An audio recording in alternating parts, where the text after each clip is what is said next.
ने सोचा एक काम करो, इनको कैलाश पे मत बुलाओ पर बीच में ही प्रकट हो जाओ। तो देव गुरु और बृहस्पति जी, देव गुरु बृहस्पति जी के साथ में इंद्र देवता और भगवान दिगंबर का रूप बनाकर रास्ते में ही प्रकट हो गए। इंद्र ने पूछा, अरे बाबा आप कहाँ जा रहे हो? बोले आप कहाँ जा रहे हो? बोले हम भगवान सदाशिव के दर्शन करने के लिए जा रहे हैं।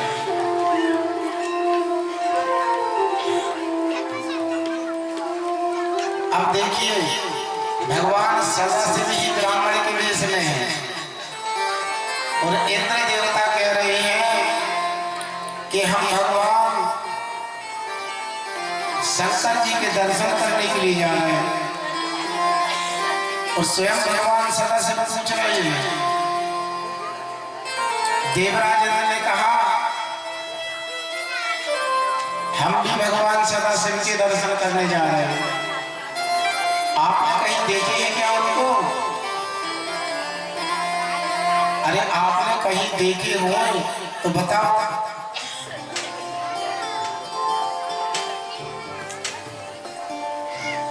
भगवान दिगंबर के वेश में चुपचाप खड़े हो, कुछ नहीं बोल रहे। तो क्या कहता है? क्या सुनाई नहीं दे रहा है? हम क्या पूछ रहे हैं? अरे तुमने क्या भगवान शंकर को देखा है? अब किसको बोल रहा है कि सुनाई नहीं दे रहा? बिन पग सुनाई बिन काना। जो बिगर आंखों के देखता है और बिगर कानों के सुनता है, उसको इंद्र देवता बोल रहे हैं कि सुनाई नहीं दे रहा क्या? और देखो देव गुरु बृहस्पति जी इंद्र को समझा रहा। देखो इंद्र इतनी उतावली ज्यादा ठीक नहीं। महाराज इंद्र ने अपना वज्र निकाल लिया ब्राह्मण को मारने के लिए। देव गुरु बृहस्पति जी समझा रहे हैं देखो इतनी उतावली ठीक नहीं होती।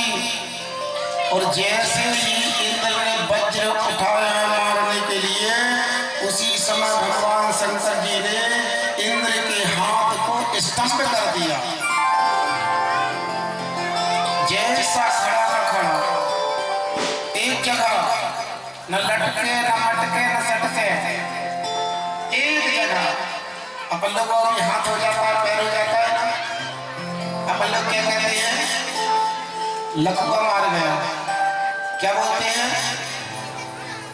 भाई कोई भी हाथ पैर चूक हो जाता है तो हम लोग कहते हैं कि लकवा मार गया।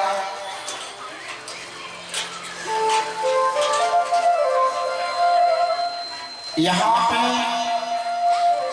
भगवान शंकर सदाशिव भोलेनाथ भोला भंडारी ने अपना तीसरा नेत्र खोल दिया इंद्र को जलाने के लिए।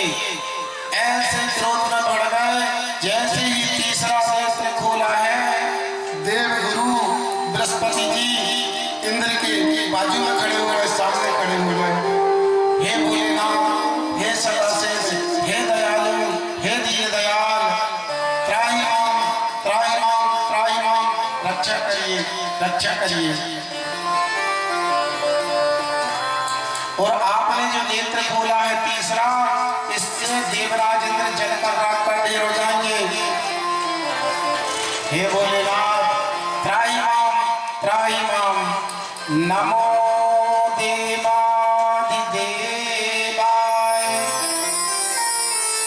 महादेवाय चात्मने महेश्वराय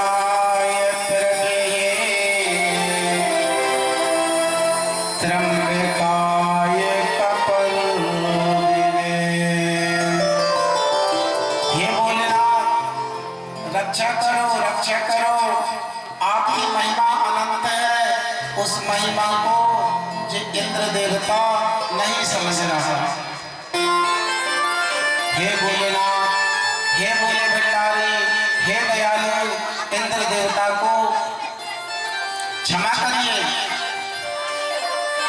आपको विश्व का पालन करने वाले हैं, संसार करता है। इसी भाव को तो हमारे गोस्वामी तुलसीदास जी लिखते हैं, अरे विश्वनाथ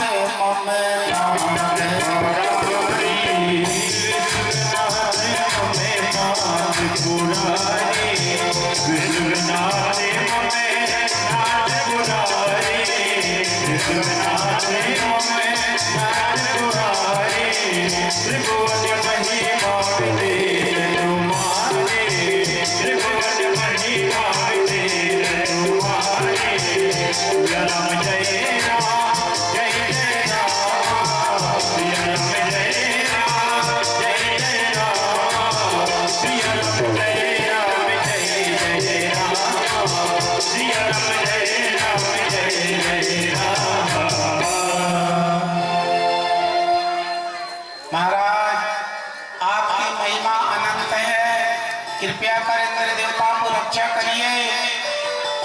भगवान सदाशिव ने कहा, अब हमारा तीसरे नेत्र खुल गया है, इसकी ज्वाला व्यर्थ तो नहीं जाएगी। इस ज्वाला का हम क्या करें? देव गुरु बृहस्पति जी ने कहा, प्रभु इस अग्नि ज्वाला को आप क्षीर समुद्र में ले जाकर गिरा दीजिए। क्षीर समुद्र में ले जाकर इस अग्नि ज्वाला को आप गिरा दीजिए। कृपा करने के लिए भगवान सदाशिव ने क्षीर समुद्र में वह अग्नि ज्वाला छोड़ दी। और जैसे ही छोड़ी है महाराज, क्षीर समुद्र में ज्वार भाटा आ गया। ऐसा भयानक ज्वार भाटा आया, देखते देखते उस ज्वार भाटा से भगवान शिव के तीसरे नेत्र से एक बालक का जन्म हो गया।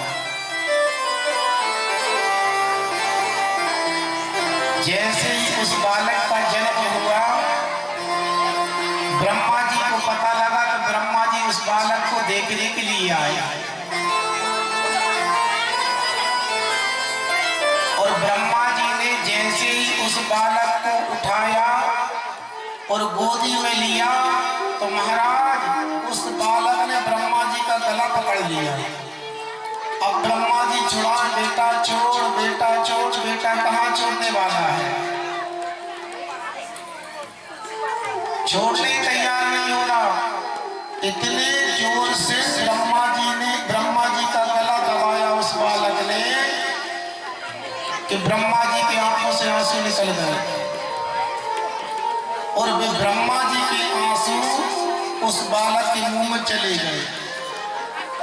और जैसा ही उस बालक के मुंह में ब्रह्मा जी के आंसू गए, ब्रह्मा जी ने समुद्र से पूछा, महाराज किसका बालक है?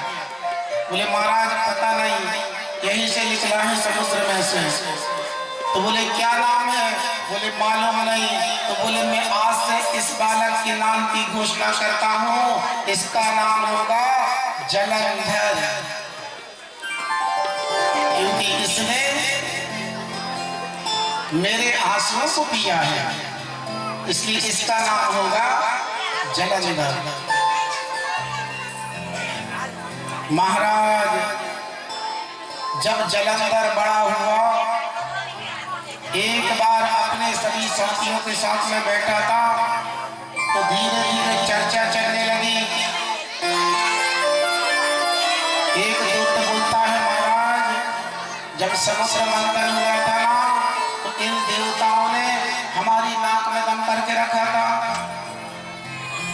इनने हमें बारूदी पिलाई और खुद ने अमृत पान किया।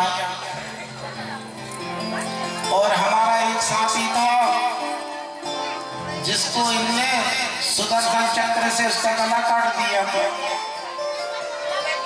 जैसे ही जलंधर को पता चला, महाराज जाके इसने स्वर्ग पे आक्रमण कर दिया।